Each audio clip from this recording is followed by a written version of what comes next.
Hi, my name is Nate. I'm an engineer at Prefect, and today we'll be demystifying agentic workflows with Prefect. And so here we go. In this session, we're going to be taking a look at agentic workflows, and that word gets thrown around a lot, but we'll be showing today that with Prefect, agentic workflows aren't so different from normal workflows or normal web apps that you might be writing otherwise.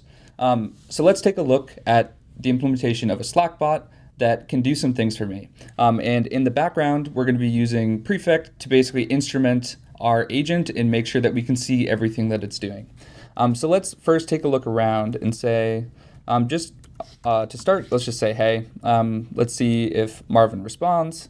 Actually, I've given this Slackbot the personality of Tars from Interstellar, but I'll go ahead and ask Tars, what can you do? And so even with just this information, or just this basic usage, we'll show in a minute that we can go into the Prefect UI and see what it's up to. But first, let's look at this response and see that it says, I can answer questions and provide information. I can search the internet. I can add documentation or GitHub repositories to a knowledge base, and then it can go ahead and query that knowledge base for information. And it can even trigger Prefect deployments on my behalf. So let's get into how exactly all of this is working. So let's first look at the tools that I've defined. And by tools, I just mean simple Python functions that run some predefined logic. So like, for example, this one is called Google Search. It takes a query and returns some number of responses. And it's just normal Python code. And then if I go into my agent where I define that, we can see that I'm just giving this actual Python function to the agent, and the agent will be able to call it on my behalf.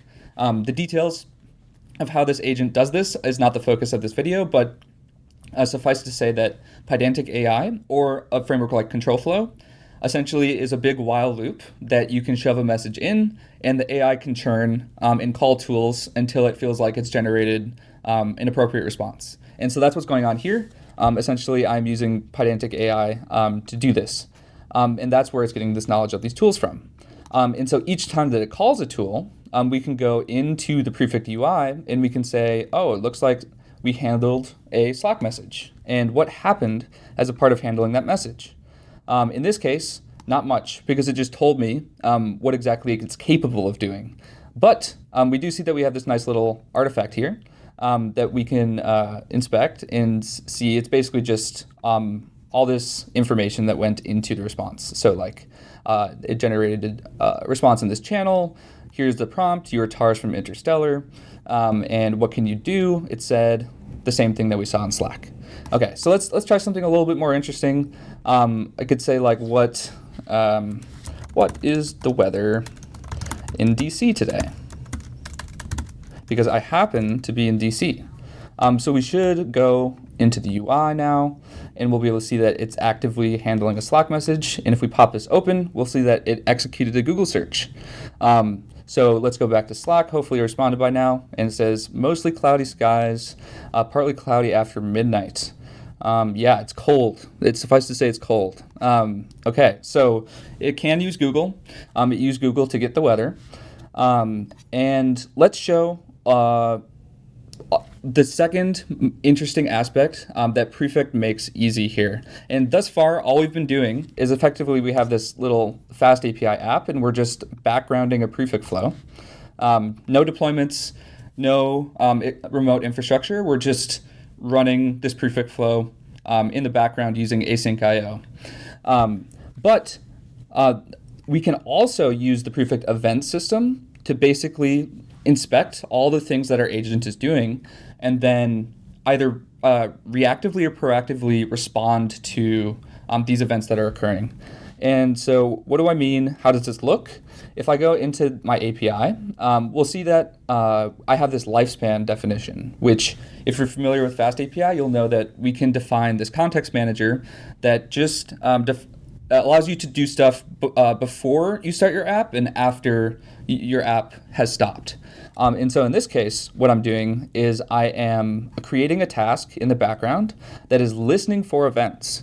And this is very similar to a deployment trigger where you might serve a flow or deploy a flow and it has some trigger that waits for an event or a series or compound composition of events, and once those events occur, you do something.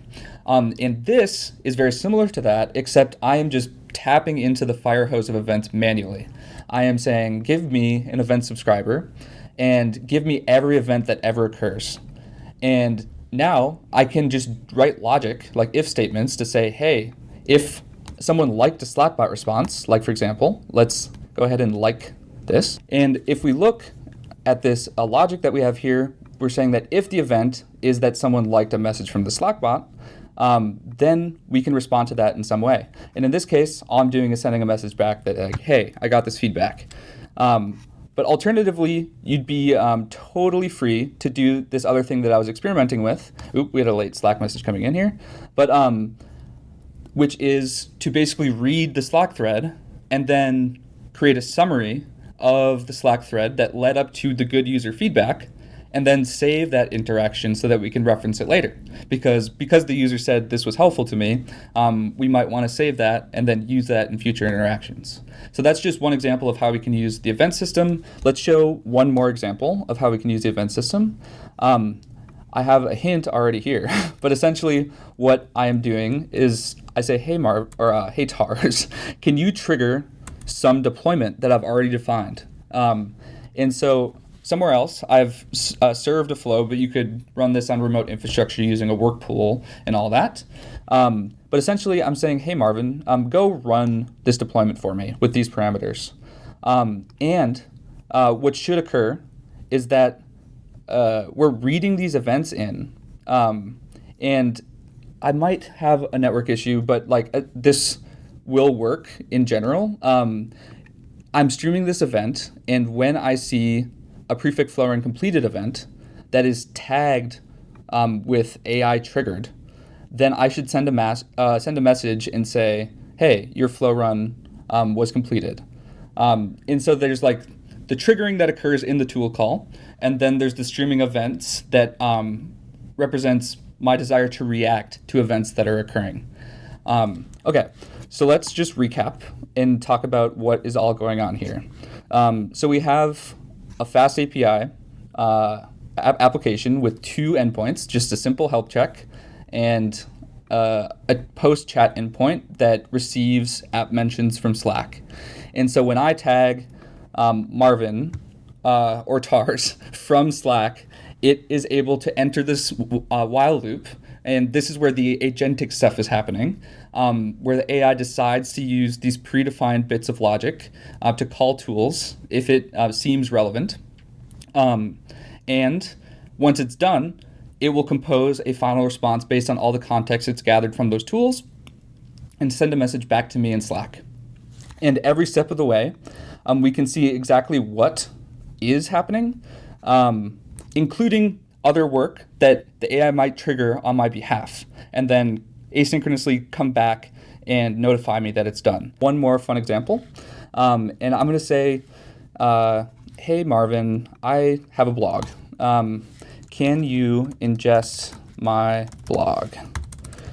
And so what it's going to do, I have this other tool in here that is called add sitemap to knowledge base.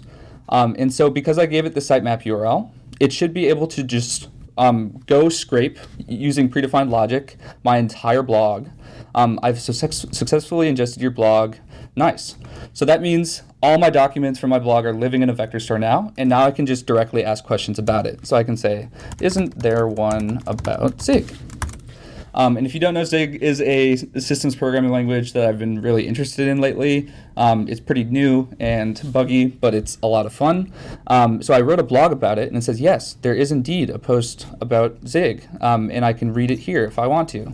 But it's talking about a bunch of things, and this is all accurate. It read my blog, and it summarized it for me. The cool thing about this is that it dynamically ingested information that I can then immediately ask about. So you can imagine if you're learning a new tool like Prefect or something adjacent like Kubernetes, you could just dynamically ask it to ingest the Kubernetes docs and then just ask questions about Kubernetes dynamically, and all of that would be represented here in the UI as a piece of work that an agent did for me. Cool. So this hopefully was a window into agentic workflows and showing how that with tools like Prefect and Pydantic AI, essentially they're just like normal workflows or normal web apps that you might run. And you can constrain AI to very well-defined inputs and outputs so that everything doesn't go crazy and you can see everything that's happening. So hope this was helpful.